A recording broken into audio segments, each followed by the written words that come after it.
Сәлем достар. Бүгін испандық чизкейк Сан-Себастьянды термомикс көмегімен дайындаймыз.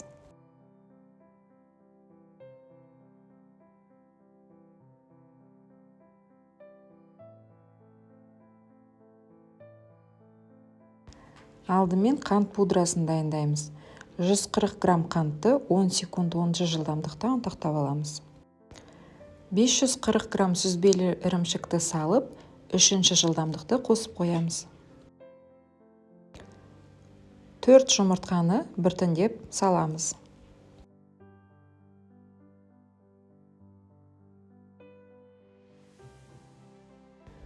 «340 грамм клегей құямыз. 25 грамм жүгері крахмалын саламыз. 2 ас қасық лимон шырынын құйып, қақпағын жабамыз. Жылдамдығын 5-ке дейін көбейтеміз. 30 секундтай солай айналдырамыз. Біздің массамыз осындай біркелкі болып шығу керек. Диаметрі 18-20 см болатын формаға пергамент қағазын осылай биік қылып төсейміз. Біздің чизкейк пісу барысында өте биік болып көтеріледі. Видеода көрсетілгенде массамызды жайлап столға ұрып, тегістеп аламыз.